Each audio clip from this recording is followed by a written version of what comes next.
ತಂಬಾಕು ಬೆಲೆ ತಾರತಮ್ಯ ಸರಿಪಡಿಸಲು ಆಗ್ರಹ, ಇಲ್ಲವಾದಲ್ಲಿ ಸಂಸದರ ಕಚೇರಿ ಮುಂದೆ ಧರಣಿ. ತಾಲೂಕು ರೈತ ಸಂಘದ ಅಧ್ಯಕ್ಷ ಯೋಗಣ್ಣ ಎಚ್ಚರಿಕೆ. ತಂಬಾಕು ಬೆಲೆ ತಾರತಮ್ಯವನ್ನು ಸರಿಪಡಿಸುವಂತೆ ಆಗ್ರಹಿಸಿ ಜನವರಿ 5ರಂದು ಹಾಸನದಲ್ಲಿ ಸಂಸದರ ಕಚೇರಿ ಮುಂದೆ ಧರಣಿ ಹಮ್ಮಿಕೊಂಡಿರುವುದಾಗಿ ತಾಲೂಕು ರೈತ ಸಂಘದ ಅಧ್ಯಕ್ಷ ಯೋಗಣ್ಣ ತಿಳಿಸಿದರು. ಪತ್ರಿಕಾಗೋಷ್ಠಿಯಲ್ಲಿ ಮಾತನಾಡಿದ ಅವರು, ತಂಬಾಕು ಮಾರುಕಟ್ಟೆ ಆರಂಭವಾಗಿ 3 ತಿಂಗಳು ಕರೆದರೂ ಬೆಲೆಯಲ್ಲಿ ಹೆಚ್ಚಳವಾಗಿಲ್ಲ. 320 ರೂಪಾಯಿಗೆ ಪ್ರಾರಂಭವಾದ ಬೆಲೆ 275ರಿಂದ 280ರ ಸರಾಸರಿ ಬೆಲೆಯಲ್ಲಿ ಮಾರಾಟವಾಗುತ್ತಿದೆ.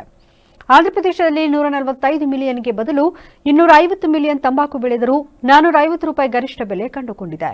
ಈ ಬೆಲೆ ತಾರತಮ್ಯದ ವಿರುದ್ಧ ರಾಜ್ಯದ ಸಂಸದರಾಗಲಿ ವಾಣಿಜ್ಯ ಇಲಾಖೆಯಾಗಲಿ ಚಕಾರ ಎನ್ನುತ್ತಿಲ್ಲ. ದೇಶಕ್ಕೆ ಒಂದೇ ತಂಬಾಕು ಮಂಡಳಿಯಾದರೂ ಈ ದರ ತಾರತಮ್ಯದ ಹಿಂದಿನ ಮರ್ಮವಾದರೂ ಏನು ಎಂದು ಪ್ರಶ್ನಿಸಿದರು. ಆಲೂಗೆಡ್ಡೆ, ರಾಗಿ ಮತ್ತಿತರ ಬೆಳೆಗಳಿಗೆ ಪ್ರಧಾನಮಂತ್ರಿ ಫಸಲ್ ಭೀಮಾ ಯೋಜನೆ ಇದೆ. ಆದರೆ 45,000 ಕೋಟಿ ರೂಪಾಯಿ ವಿದೇಶಿ ವಿನಿಮಯ ತಂದುಕೊಡುವ ತಂಬಾಕಿಗೆ ಈ ಬೆಳೆ ವಿಮೆ ಸೌಲಭ್ಯ ಯಾಕಿಲ್ಲ?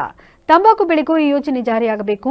ಬೆಳೆಗಾರರು ತಂಬಾಕನ್ನು ಹದಗೊಳಿಸುವ ವೇಳೆ ಬರುವ ಹೊಗೆ, ಘಾಟು ಮುಂತಾದ ಅಂಶಗಳಿಂದ ಹಲವು ಆರೋಗ್ಯ ಸಮಸ್ಯೆಗಳಿಗೆ ತುತ್ತಾಗುತ್ತಿದ್ದಾರೆ.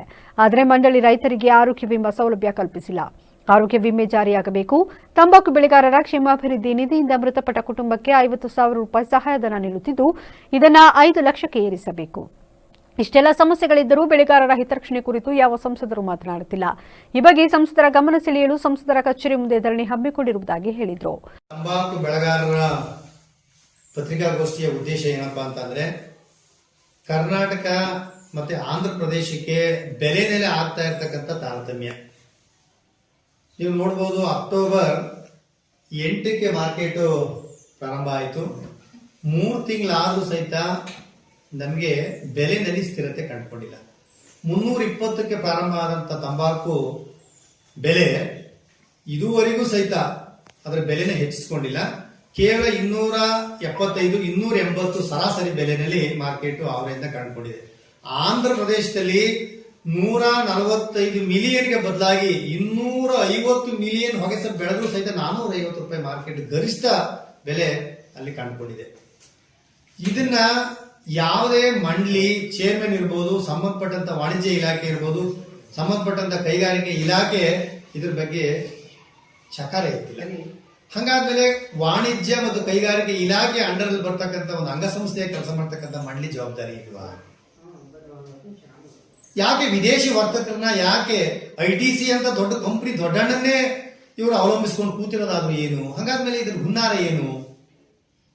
ಈಗಾಗಲೇ ಪ್ರಪಂಚ ಮುಕ್ತ ಮಾರುಕಟ್ಟೆ FDIನ ಯಾಕೆ ಜಾರಿ ಮಾಡಕ್ ಆಗ್ತಾ ಇಲ್ಲ? ಅಂದ್ರೆ ವಿದೇಶಿ ನೇರ ಬಂಡವಾಳನ ಮಾರುಕಟ್ಟೆ ಮೇಲೆ ತಂದು ಈ ಬೆಲೆ ಸ್ಥಿರತೆಯನ್ನು ಯಾಕೆ ಹೆಚ್ಚಕ್ಕೆ ಸಾಧ್ಯ ಆಯ್ತಾ ಇಲ್ಲ? 250 ಬೆಳೆದು ಸಹಿತ 450 ರೂಪಾಯಿ ಗರಿಷ್ಠ ಬೆಲೆ ಕಂಡ್ಕೊಂತಲ್ಲ. ಹಾಗಾದ್ರೆ ಮಂಡಳಿ ಒಂದೇ ಅಲ್ವಾ ಇಡೀ ದೇಶದಲ್ಲಿ?